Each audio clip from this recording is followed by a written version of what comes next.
A coligação pelo bem do Brasil, que é composta, dentre outros partidos, pelo PL, apresentou no TSE uma representação em que ela não contesta necessariamente as eleições, né? O pedido não é necessariamente para que se anule as eleições, e sim, mais propriamente dito, para uma retotalização dos votos para o cargo especificamente de presidente e especificamente para o segundo turno. Então, o primeiro ponto que a gente deve destacar é isso, que não há um pedido de anulação de forma geral das eleições, e sim um pedido de retotalização. O que o PL, né, qual é o fato controvertido que o PL argumenta? Ele faz a seguinte distinção: modelo de urna 2020 e modelos anteriores. O que ele diz? Olha, os modelos de urna 2020 estão ok, né, existe uma transparência nesse voto. No entanto, os modelos de urna anteriores a 2020, cerca ali de 270 mil urnas, esses modelos eles têm o seguinte defeito, e esse defeito seria o pedido da invalidação dos votos dessas urnas e, portanto, a retotalização dos votos. Ele diz o seguinte: esse modelo de urna ele não apresenta um log adequado. É claro que a gente não vai se aprofundar aqui o que é log, enfim, o que é uma questão técnica, mas só tenham em mente o seguinte: o log seria um meio, né, um meio eletrônico, um meio de código, para que se pudesse descobrir o registro analítico da urna eletrônica. Então, a partir desse log é possível descobrir o momento em que ela foi desligada, o momento em que ela foi ligada, o momento em que se imprimiu o boletim de urna, enfim, diversos elementos eletrônicos dessa urna, de modo a se saber se houve ou não intervenção humana. Então, o que o PL diz? Olha, nesses modelos existe um problema técnico, e aí, claro, essa questão técnica só vai ser averiguada por meio de instrução probatória, né? Enfim, todo aquele percurso de um procedimento em que isso vai ser ou demonstrado ou rechaçado. Então, o que eu queria abordar com vocês hoje aqui seria algumas questões processuais, já que a gente não tem como concluir uma questão técnica sem uma instrução probatória. A primeira questão que o ministro Alexandre de Moraes já despachou ontem foi o seguinte: ora, se o pedido é para retotalizar, apenas o segundo turno, a petição em tese seria inepta. E por que seria inepta? Porque essas urnas ditas como urnas com um problema técnico, elas também foram utilizadas no primeiro turno.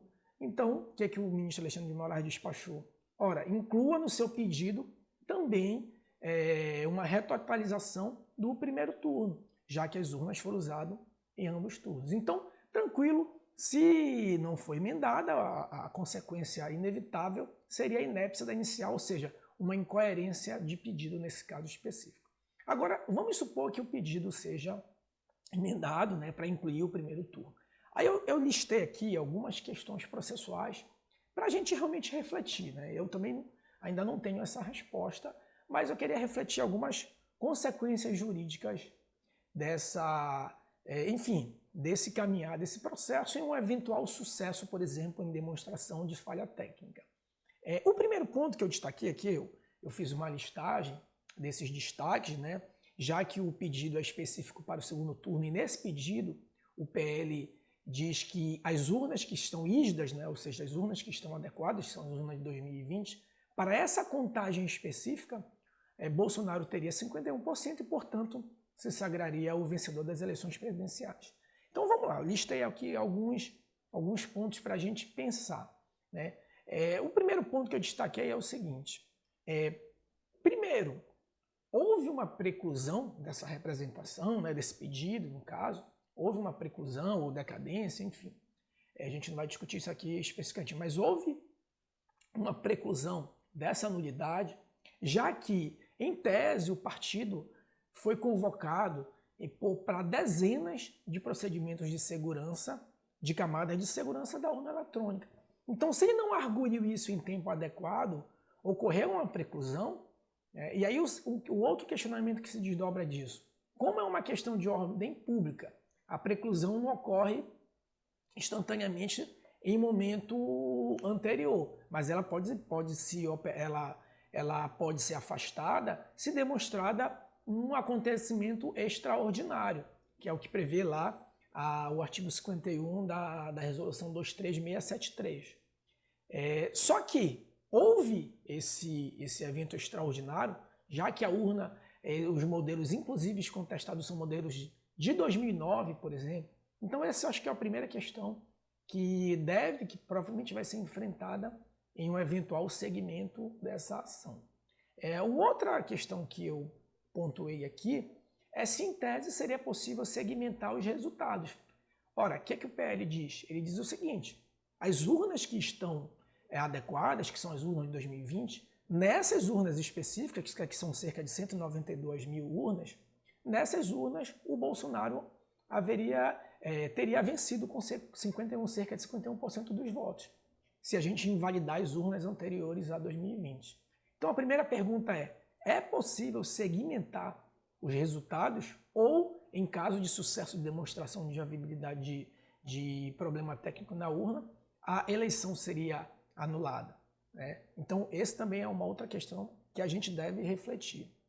Um outro ponto e aí para mim esse é um dos pontos também crucial, né, além da questão da segmentação das sessões, para mim é o seguinte, né, a questão do litisconsorte, né?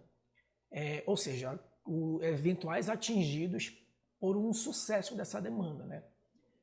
Ou a questão do litisconsorte aqui é bastante complicada, né, porque se a gente considerar que isso é um pedido administrativo e, portanto, um pedido administrativo, ele não se limita especificamente ao pedido, aí não é? A gente só para a gente se situar aqui, eu vou demonstrar para vocês o que tem aqui no pedido, né? O pedido da petição. Vamos lá.